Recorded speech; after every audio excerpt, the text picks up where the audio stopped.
This is the Full Spectrum Parent Podcast, the only faith-based autism podcast on the web. Here are your hosts, Greg and Jessica Hurlbut. Well, welcome to episode 1 of the Full Spectrum Parent Podcast. My name is Greg Hurlbut. And this is Jessica Hurlbut, and each week we desire to offer special needs parents a dose of help, a dose of humor, and a dose of hope. So yeah, special needs parents and pastors, our heart is to offer practical help in your parenting, but also how to walk through faith with the difficult moments that raising your kids really presents. So if you love what you hear today, please subscribe, share, leave a review. That would really help us out, and we'd love it. So we're going to be putting out an episode every other Thursday. And in today's episode, we're going to introduce ourselves, our kids, and why we started this podcast. Yeah, so first off, we are parents of 5. We have 2 adopted, 2 autistic, and 1 future president. No pressure, Jeremiah. So we call this podcast the Full Spectrum Podcast because honestly, we have the full spectrum as far as parenting. Our son, who is 13, Jeremiah, is typical, is very smart, is very stubborn, typical teenager. Our daughter, who is 12, Mara, is severely autistic. We had those 2 almost a year apart. And then we have adopted a sibling group from foster care, Isaac and Emma, and they are 7 and 8. And there are a lot of struggles there. They're amazing, beautiful children, but, hyper, ADHD, their mom used drugs while she was pregnant, even some reactive attachment stuff, but they're just amazing kids, but there's been a lot of real issues. And then we have one other biological son, Jacob, who is also 8. So we get a lot in the same age range, and he is also severely autistic. So God has blessed us with a spectrum. And so, we want to share a little bit about our journey, but I just want to say, too, that our desire with this, because, when my daughter was diagnosed, I really struggled to just find someone to relate to, like someone that had been where I had been, and as far as even just resources and podcasts, it was like, oh, here's an ABA teacher, or here's a neurologist that's going to talk to me about this 27 areas of the brain, or here's a nutritionist that's going to tell me, remove all the gluten and sugar from your kid's diet and they'll be healed. And for a while, I just gobbled all of that up. And honestly, it was like I was trying to fix my problem. I was trying to fix my daughter. Yeah. And there's nothing wrong with those resources, but I really just needed somebody that was in my shoes to say, hey, these are real life practical things, that we've done, and we're walking 2 steps ahead of you. And so that's what we desire to offer, and really to offer hope too, because that's the other thing I was lacking in, was like, where's God in all of this? Yeah. Does he care? Did he cause my children to be autistic? And just needing hope, like hope for our future. A little bit about our story. So our daughter was diagnosed when Mara, our oldest, when she was 3, right? Yep.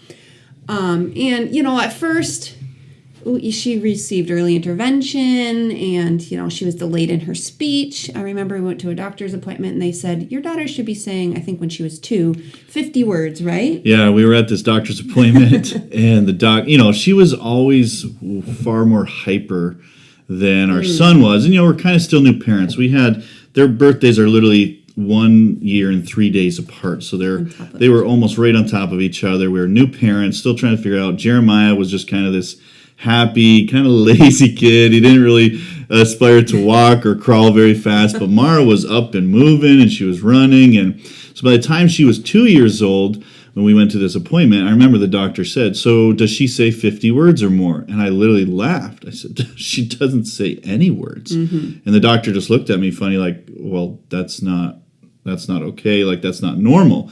And I remember that was the first time for me. And now we're going to talk a little bit today about how we both handled this very differently. But for me, it was the first crack in a shell of me going, maybe something's not right here. Right. I just kept chalking up to, she's different. All kids are different. You're just going to have to handle them differently. But in my head, I couldn't think that, well, maybe something's out of place. Maybe something isn't quite right with her development. And so it was really a struggle for me. It was the first moment I remember it very clearly. Right. And for me, after that moment, I'm like the Google queen. Like I'm going to Google everything I can about, delayed speech. And what kept coming up was autism. And I knew nothing, really. I mean, I feel like I knew nothing. Like, I watched the movie Rain Man. That was my, education on autism. That's where it scared me. It freaked me out. But then I kept wanting to learn more, right? Like, well, I got to read books about autism, and I got to watch, videos about autism, and I got to find out all the cures for autism. And so that was like how she hadn't even been diagnosed yet. So I was driving Greg crazy because I'm just like, watch this YouTube video or, look at this documentary on Netflix. And he's just like, stop using the A word, became the A word in our house. Like, don't say the A word.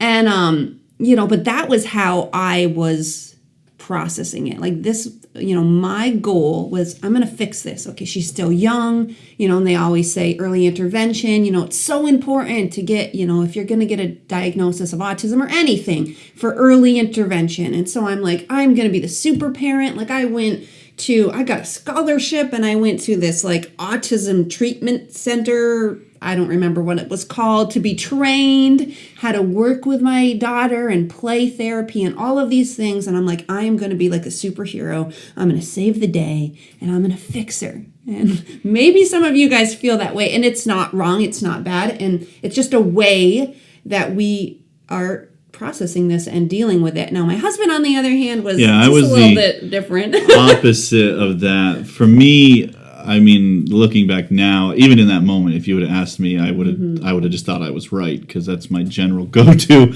But I just wanted to ignore it. I didn't want to believe it could be true.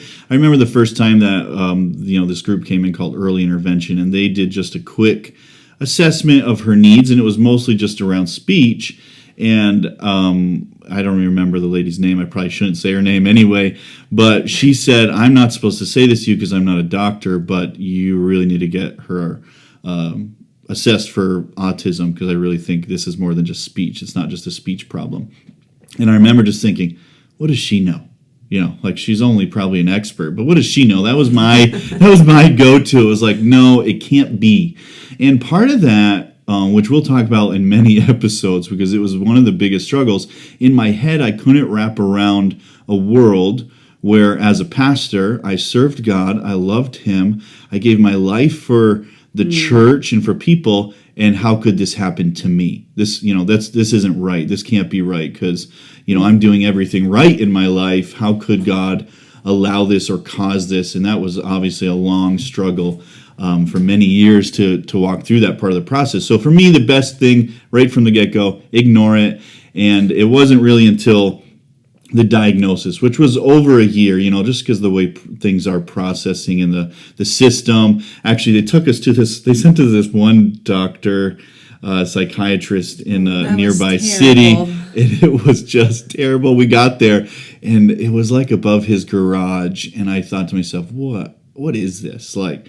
And she was crazy. She was doing her normal thing. She was stim a lot. She was obsessed with phones. This guy was so ill prepared. Flicking the light switches on him. For a child with at least this degree of autism. I thought, how is this the guy diagnosing, and he doesn't understand what she's going to be like? Of course, we later learned down the road Mara was just more on that severe end. It wasn't maybe the more capable end of the spectrum. And so it wasn't until we went to a large facility a couple hours from us in a large city that we were there for many hours, actually. They did a big evaluation. We went away for lunch. We came back and we sat with these group of doctors, really. There was a psychiatrist, occupational therapist, pediatrician, and then a couple other probably certified in some way some personnel. And so they sat with us, and I remember when they just very quickly got to the point and said, and at that time, they were labeling things differently, and they've changed those labels for over the years now. She's almost 13, and it's been 10 years. They said, yes, your daughter definitely has classic autism. And I'm going to cry now talking about it, because I remember it was such a painful moment for me because I was in this "it's not true" stage. Now she was like, I'm like, I know, I've known for a year. Thank you for telling me. I'm crying, but that's what I felt like inside. Like I had already not accepted it because that was the final. That was like the judge with his, it was to me hammer, like everything went sentence. silent after that. I don't even know what those doctors said after that moment. It was like the earth cracked open and I could hear nothing. And I just was like, our life is over. And it was difficult after that for a lot of years, actually. And that's really why for us doing this podcast mattered so much, because we felt very alone in those moments. And even part of the story we'll tell over these many episodes that we do this is what it was like to feel like your kid was worse than everybody else's. To feel like, someone would say, oh yeah, our kid's on the spectrum too. And that's why we like this full spectrum parent idea, because the truth is we've now experienced what it's like to have kids along the spectrum. And everybody's story is different. Everybody's difficulties are different. But in some of those moments, we really struggled. Like we were trying to relate to someone who had just a child with ADHD and like, oh yeah, my kid does this. And I'm like, our kid is very, very different than that. Yeah, they'll be like, my kid is struggling with friends in school. And I'm like, my daughter is smearing poop all over the walls and screams 24/7. I'm like, it's not the same, but it is the spectrum, right? Yeah. So it's discouraging, honestly. I mean, one of the things we want to share with you guys are stories of funny stories that we think are funny now. They weren't always funny in the moment. One of the stories that we were talking about just before we got ready today was a moment when Mara decided to go Christmas shopping on her own. You can share with that. Yeah, so, my daughter has always been obsessed since she was like 2 or 3 with Toy Story. A lot of times with autism, they have like obsessions, whether it's something they do all the time, like a stimming behavior, or it's just like a topic. And so for whatever reason, she watched the Toy Story movies and was like obsessed. Yeah. So I remember I still have a picture of her. I think it was like her 3rd Christmas, and she had gotten like, Buzz, Woody, Jessie. Like she had every character, and she is holding them all in her lap, buckled in her car seat. But what's hilarious is every Christmas up until now, still, she's 12. She wants Buzz, Woody, Jessie. Like that's her Christmas list. So a couple years after she was diagnosed, she has this notion that every box, because a lot of times we'd order on Amazon Prime, and she would open up the box and it would be a Toy Story sometimes. So she just thought every box in the whole world has Toy Story. So that comes on a UPS truck. Oh yeah, she knows the UPS man brings the Toy Story toys. So it was right before Christmas, so everybody is getting packages.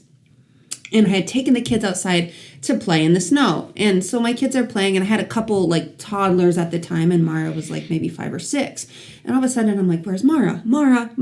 But I can see her little footprints in the snow. So I'm like, oh gosh, she's run away. She's run. There was a hill down the street she liked to sled on. So I'm thinking she's run to the hill. And so I got my other kids here. I'm like, I can't leave them alone, but I got to go find her. And so I kind of just mad dash down my street. Thankfully, it's not a busy street. And I realized the footprints go to every house. And then they leave the house and they go to the next house. And I'm like, what is she doing? I still don't know where she is. But then I look on the porches and I realize she's opened every box, because it was like the week before Christmas. It's Christmas time, so every our neighbor's porch. And I'm like, oh my gosh, because she's looking for Toy Story toys. And it was so...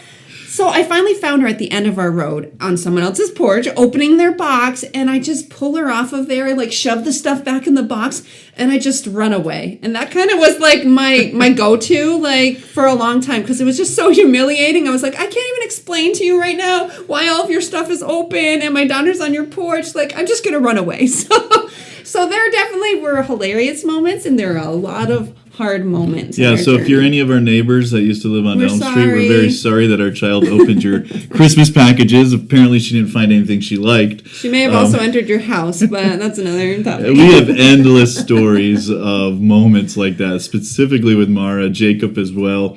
that we're going to share throughout these episodes, because at the end of the day, you've got to be able to laugh at some of this, or else you'll go crazy. We do cry a lot. We get frustrated a lot.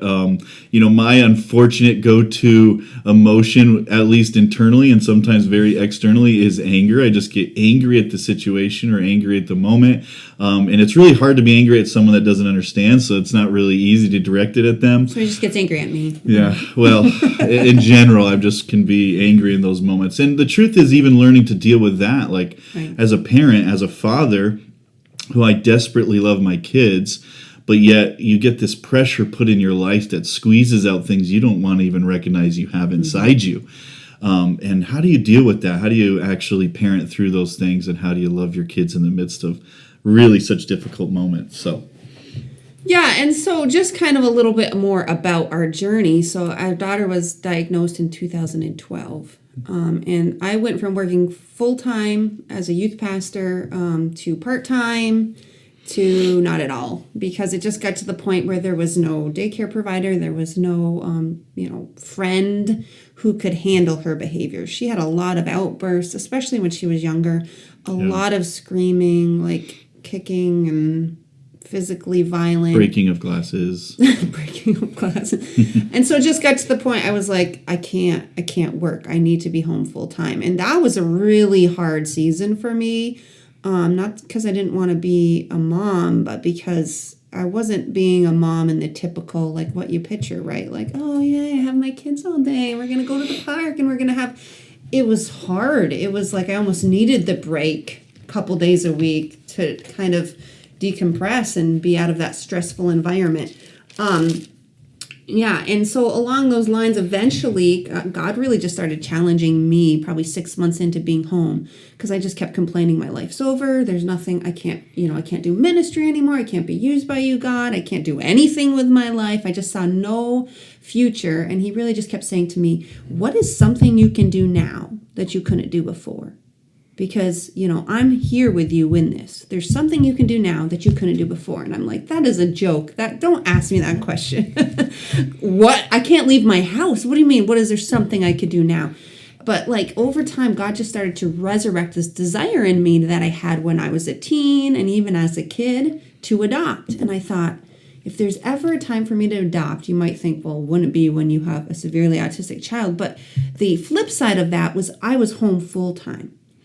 And she was going to start going to school, to an ABA school. And I started to realize if I'm ever going to adopt and I want to bond with a child that isn't my biological child, this is the season, because I'm not working. I'm home here 24/7. I can give myself fully. And so we kind of started that process of looking into fostering and adopting. And, over the course of a couple years, we ended up having adopted a sibling group of 2. And I also was pregnant at that same time. So just to give you a little detail on how that went down, basically in November of whatever year it was, maybe 2013, I think. I can't remember what year our kids were born. Sorry, I'm not a great parent. But whatever year that was, in November, we decided, we had been doing foster care for a little bit, but we thought, you know what, there's a bunch of process to this, but we decided maybe we'll think about getting pregnant again. So it was just really a thought, maybe we would have another child of our own. And then we got a call from social services that said, hey, we have a child that is a baby, brand new, in the hospital. Would you go pick him up? Would you take him for just a couple weeks? We're like, yeah, we'll do that. So we went and picked up our now son, Isaac, about 4 weeks after that, which turned into a forever thing. It was only supposed to be respite for 2 weeks, but the situation turned into forever. We found out Jessica was pregnant. So Isaac and Jacob are only 8 months apart. Jacob was born in July. A couple weeks after Jacob was born in July, we got another great call from social services that said that Isaac's mother was pregnant, and she was having a baby and wasn't going to be able to keep her. We'll probably share some details at some point about the difficulty of all that stuff. And they wanted us to take another baby. And I just thought to myself, you're trying to kill us, Jesus. You're trying to kill us with children. With babies. Somehow, we're supposed to have 3 children, and they were all 13 months apart. So we had... not 13 months apart, 13 months. Within 13 months, we had 3 kids. And you should see the looks that you get when you go out in public, too. When your wife is very pregnant, you have a child that's obviously very little. Actually, and he's African-American, so he didn't quite look like us.